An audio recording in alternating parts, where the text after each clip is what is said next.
What's going on, everybody? My name is Bob Loud, and in today's video I'm going to be showing you how to get unlimited credits in Starfield. You will also be able to get a lot of different items that you can't typically get right at the start of the game by doing this method I show in today's video. So if you guys find any use in today's content, please make sure to smash that like button, leave me a comment down below, and subscribe to the channel, especially if you're new.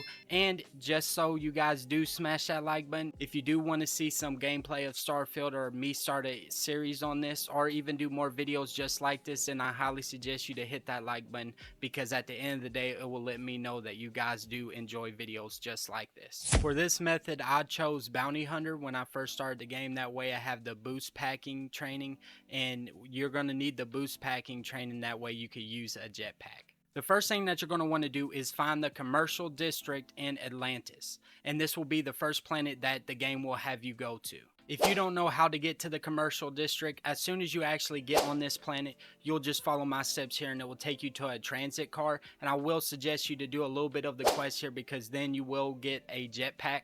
And once you get the jetpack, you can come back to this transit car and then go to the commercial district. Now, when you do the quest before you go to the commercial district, you should see this dialogue, and this dialogue means that you will get the jetpack. And I don't want to spoil too much, but right after you get this dialogue, you will have the jetpack and you can go to the commercial district. Alright guys, once you got all you need, aka just the jetpack, you're going to follow exactly what I'm about to do in this clip. And I'm only going to pop in a couple of times when I want to tell y'all something that y'all need to be on the lookout for. But you're just going to follow the exact thing that I do in this clip.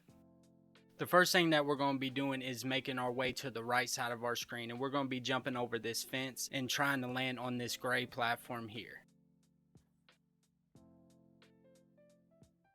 After that, we're going to be trying to jump on this ledge of this dam. Jumping from this ledge can be a little tricky, but guys, just make sure to throttle your boost, and if you do it right, you should be able to make it with just a level 1 jetpack. From here, we're going to be jumping off of this ledge, and we're going to be trying to make it to that little concrete dam section down here.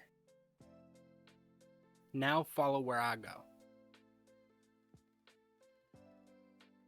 Now on this part, you want to be a little careful because we made it this far and you don't want to fall out of the map, right? So you want to jump on both of these platforms here and then on the rock side.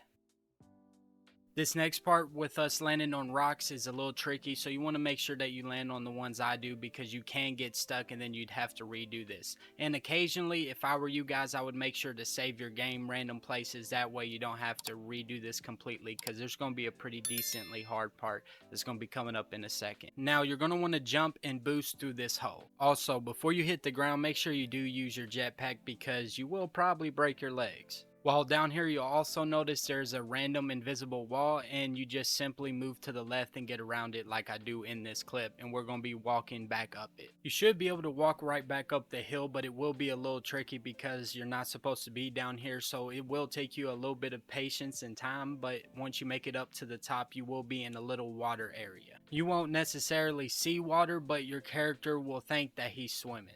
Once you've made it to this part, this is going to be the hardest part, but after this, it all gets easier, trust me. Now, once you're up here, you will notice that you will start to swim, and we're going to be swimming up a little past this rock. While you are doing this, you will need a little bit of med kits, that way you don't completely die, because we are swimming in water, so therefore you will be losing a lot of health. But if you time your med kits right and don't let your bar get too low, then your med kits will heal you more than you will be dying. We're trying to make it to that little green rock that's poking up from that concrete there that you see my cursor nearby, and you want to make sure that you don't go too high, because as you notice while you're swimming, you're slowly at an incline going up, and you don't want to go too high or else you won't make it to the exact same spot that I do.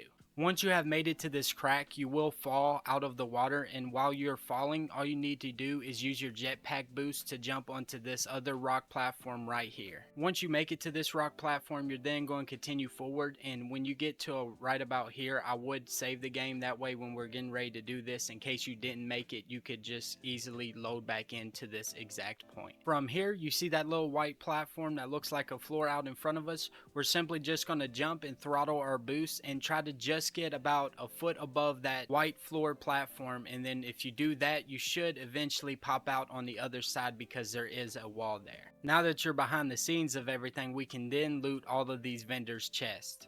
And in these vendors' chests, there are anything that they can sell to you and their credits. So you'll be able to get all of that out of their chest. And there's 3 different chests that I do show in this little clip here that you can pull from. And the very last chest has the most amount of credits. And in my case, it had 75,000 credits. And if you spend any credits on a ship here, it should go to this chest and you can just collect all those credits that you spent again. That's it, guys. That's how you get unlimited credits and how you steal from these vendors in the game. If I missed something, then make sure you check the comments, because I'm sure there's going to be a lot of people that bring up some good information that I don't know about. I really do hope that this helps you out while you're playing Starfield and helps you get a good start. And if you want more content like this, please make sure to smash that like button and let me know down in the comments down below. And guys, just, for a favor for me, hit that subscribe button. I'll see y'all in the next video.